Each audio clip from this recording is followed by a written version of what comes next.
Hi friends, I am Deepali. मुझे आप स्वागत करुच्ची मो चैनल को। मुझे आप देखा जाऊँ कि लहुणी केमी बाहर करेंगे ग्राइंडर थ्रू रे।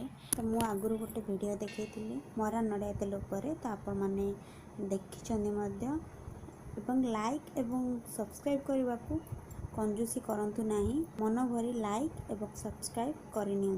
चलतु स्टार्ट करवा आमर लहुणी बनवा प्रोसेस। क्षीर को भल भाव फुटाई नेबे।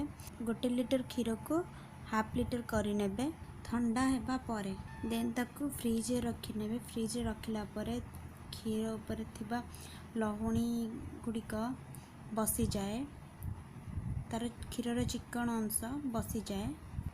क्षीर को दिनक 2 दिन रखी सारा परे सेटा दही बस जाए, तो तारी देहरु आम लहुणी बाहर करवा। क्षीर रे लेंबू चुपुड़े नहीं एवं दही को अधिक खट्टा करेंगे नहीं। 2 to 3 आवर दही को फ्रिज रखिला परे देन से आपण दही बाहर करें। दही रु घी बाहर कला बेले ठंडा पानी आपण पाखरे रखिथे। ग्राइंडर जार रे रखी नेबे, ग्राइंड करने। मुझे ग्राइंडर लीड नहीं, ग्राइंडर जो ढांकुणी, तो आप चाहिए ढांकुणी को यूज करें। या आपण पाखरे ठंडा पानी रखिथे। वंस ग्राइंड कर सारा परे ठंडा पानी यूज करने द्वारा लहुणी जल्दी धरी जाए। थरे ग्राइंड करने द्वारा लहुणी बाहर नहीं।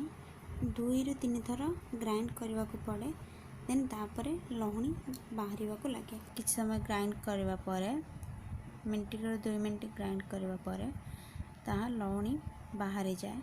आप देखिपुं मोर लहुणी बाहरी सारी। आप जिते ठंडा पानी देवे से तो अधिक बाहरी जीव। मुझे आउ टिके ठंडा पानी दे ताको बाहर करने।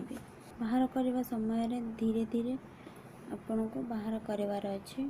खंड खंड लहुणी गुड़िक बसी जाए ठंडा पानी जो, आपन को धीरे धीरे बाहर करार अच्छे। यही टाइप धीरे धीरे रोटेट करने द्वारा ताहा बसी जाए एवं खंड खंड लहुणी बाहर को लगे।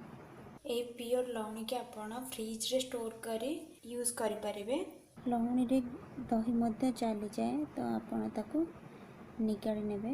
मोर नेक्स्ट वीडियो प्योर घी केमिति बाहर करा जाए ताहा आपण मानको देखैबी। सेति पय आपण लाइक एवं सब्सक्राइब करबा को भूलंतु नाही एवं सब्सक्राइब पाखरे जे बेल आइकन टी अछि ताको मध्य हिट करबा को भूलंतु नाही। Thank you, bye bye.